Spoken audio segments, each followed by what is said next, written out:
So here's this. Let me see how I get this going. Okay, let me know what you think. It's gonna be it's like 20 some pages. What they call survival. I call Tuesday. Introduction. My name is Dagra Hayduggi. I carry a name that doesn't roll off most tongues. A name people hesitate to say out loud, afraid to butcher it or unsure if they heard it right. Some will shorten it. Some will try to avoid saying it at all. But that name, Dagra Hayduggi, means something deeper than sound. It's not just a label.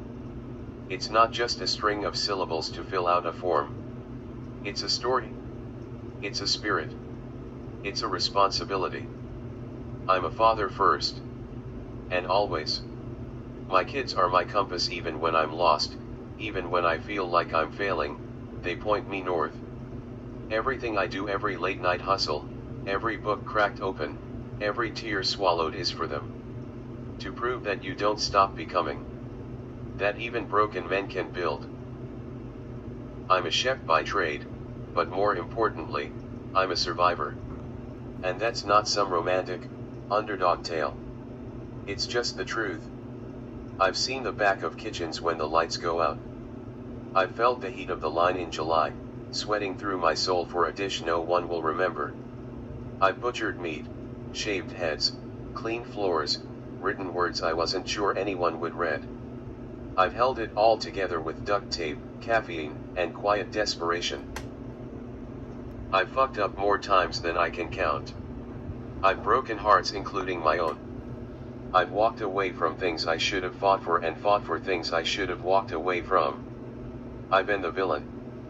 I've been the ghost. I've been the guy who smiles so you won't ask him how he's really doing. Divorce wrecked me. Not just the paperwork, the unraveling of a life you swore was forever. The quiet afterward. The guilt. The missing pieces of my kids' lives that no text or call can replace. You don't come back from that the same. And if you do, you're probably lying. But here's the thing, I'm still here. Not polished. Not perfect. Not the poster boy for resilience. Just here.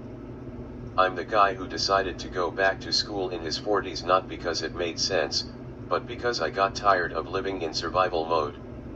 I got tired of putting myself last. I wanted more. Not more money, not more followers. More me. A chance to rebuild with intention. To learn again. To grow on purpose.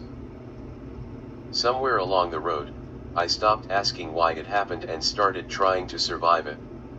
Depression doesn't announce itself like a storm. It just kind of leaks in. Slowly. Quietly. A heavy coat you forget how to take off. Some mornings I'd stare at the wall, not even sad, just empty. That's a different kind of pain. When it doesn't hurt, but nothing feels worth it. I was stuck inside myself. Then the marriage ended. Not in fire, but in silence. No winners. No goodbye big enough to explain what fell apart. I still remember how loud the house got once the kids weren't there, how their laughter lingered in the walls longer than I did. I miss them in a way that's hard to name. Like a limb you learn to live without, but still feel sometimes. My mother left a long time ago. Before I understood what leaving really meant. She was there, and then she wasn't. Not in the way a kid needs. And that hole, the one she left. I spent years trying to fill it with people, with approval, with anything. There was abuse, too. I don't talk about it much, but it shaped me. I learned early how to flinch. How to stay small. How to pretend it didn't happen. But pretending doesn't heal you. It just buries you deeper. There's a strange alchemy in the kitchen. Fire, steel, pressure, repetition. It's where chaos gets carved into control. Where something inside you, anger, grief, joy, hunger, gets translated onto a plate. I've been cooking for over 20 years, and I still believe it's the one place where everything makes sense, even when nothing else does. For me, cooking wasn't some epiphany. It wasn't romantic. It was survival. A place to put the parts of myself I didn't know what to do with. Rage. Sadness. Loneliness. Guilt. You can't say those things out loud without someone raising an eyebrow or worse, looking at you like you're broken. So you do what we've always done.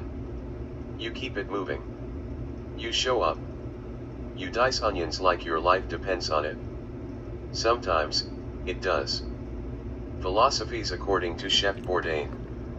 Eat at a local restaurant tonight. Get the cream sauce. Not because you need it, but because you want it. That's not indulgence. That's permission. And if there's one thing many men struggle with when it comes to mental health, it's permission to slow down, to feel, to need, to reach out. Have a cold pint at 4 o'clock in a mostly empty bar. Not to escape the day, but to step outside of it for a moment. To let your guard down in a space where no one needs anything from you.